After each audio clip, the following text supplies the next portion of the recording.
जब आप सूरज की रोशनी में कुछ वक्त गुजारते हैं तो आपकी जिल्द के नीचे मौजूद चर्बी की तह को आपका जिस्म विटामिन डी में तब्दील करना शुरू कर देता है। ये विटामिन आपकी हड्डियों को बनाने और इन्हें मेंटेन करने के लिए बहुत ज़रूरी है। ये विटामिन डी ही है जो कि आपकी खुराक में मौजूद कैल्शियम और फास्फोरस को जिस्म में जज़ब करवाता है। विटामिन डी आपके मसल्स, नर्वस सिस्टम और इम्यून सिस्टम के प्रॉपर फंक्शन के लिए बहुत ज़रूरी है। सूरज की रोशनी के अलावा आप इस विटामिन को तेल वाली मछलियों जैसे कि सालमन और ट्यूना खाने से भी हासिल कर सकते हैं। गाय या भैंस की कलेजी, पनीर, खुम्बियाँ, अंडे की जर्दी, इन सब में भी ये काफ़ी मिकदार में पाया जाता है। मसनूई तौर पर ये बहुत से मल्टीविटामिन्स में पाया जाता है और विटामिन डी के सप्लीमेंट्स भी मार्केट में अलग से मौजूद हैं। इसके अलावा फोर्टिफाइड फूड जैसे कि fortified milk, fortified cereals, orange juice, soya drinks, ये सब इसे मसनूई तौर पर हासिल करने का ज़रिया है। बहुत ज़्यादा थकावट का हो जाना, मूड का हर वक्त ख़राब रहना, हड्डियों का कमज़ोर हो जाना, हड्डियों, जोड़ों और ख़ास तौर पर कमर में हर वक्त दर्द रहना, पट्ठों में खिंचाव और कमज़ोरी, ये कुछ अलामात हैं जिनका तल्लुक विटामिन डी की कमी से हो सकता है।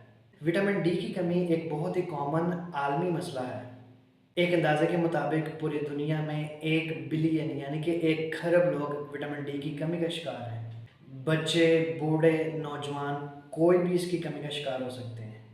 अगर आप मोटापे का शिकार हैं या आपकी खुराक में विटामिन डी की मिकदार बहुत कम है या कुछ बीमारियों की वजह से आपका जिस्म खुराक में मौजूद विटामिन डी को जज़ब नहीं कर पा रहा या आपका जिगर और गुर्दे किसी मेडिकल कंडीशन की वजह से इस जज़ब शुदा विटामिन डी को एक्टिव नहीं कर पा रहे या फिर आप ऐसी मेडिसिन का इस्तेमाल कर रहे हैं जो कि जिस्म में विटामिन डी के जज़ब होने में रुकावट पैदा करती हैं, तो आप इस बहुत अहम विटामिन की कमी का शिकार हो सकते हैं। विटामिन डी की कमी की वजह से हमारी आंतों में कैल्शियम और फास्फोरस को जज़ब करने की सलाहियत में कमी हो जाती है, जिससे आपके जिस्म में कैल्शियम और फास्फोरस की कमी हो जाती है। इस कमी को पूरा करने के लिए आपका पैराथायरॉयड ग्लैंड एक्टिव हो जाता है और वो कैल्शियम को हड्डियों में से निकाल निकाल कर खून में लाना शुरू कर देता है, जिसके नतीजे में आपकी हड्डियां गलना शुरू हो जाती हैं और इतनी कमज़ोर हो जाती हैं कि इनके मुड़ने या टूटने का खदशा पैदा हो जाता है, जिसकी वजह से बच्चों में रिकेट्स और बड़ों में ओस्टियोमलेशिया जैसी बीमारियां सामने आने लगती हैं। आपके दांत और हड्डियां बुरना शुरू हो जाते हैं जो कि ओस्टियोपोरोसिस की वजह से होता है। यहाँ पर बात कर लेते हैं कि जिसमें में विटामिन डी की कमी को कैसे दूर किया जा सकता है।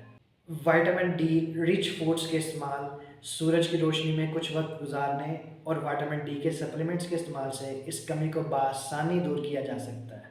सूरज की रोशनी में कुछ वक्त गुजारने का मतलब ये नहीं कि आप सारा दिन धूप में सड़ना शुरू कर दें और जिल्द के कैंसर में मुब्तला हो जाएं। इसका मतलब यह है कि सुबह के वक्त जब सूरज की किरणें ज़्यादा तेज़ नहीं होती, उस वक्त आप सूरज की रोशनी में आधा पौना घंटा बैठें, वॉक कर लें, एक्सरसाइज कर लें, इस तरह कुछ वक्त गुजारें, जिससे आपके जिस्म में विटामिन डी की कमी पूरी होना शुरू हो जाएगी और आप एक सेहतमंद ज़िंदगी गुजारना शुरू कर देंगे। उम्मीद है ये वीडियो आपके लिए बहुत मददगार साबित होगी। चैनल पर आने का शुक्रिया। अपना ख्याल रखिए। मिलते हैं अगली वीडियो में। अल्लाह हाफिज़।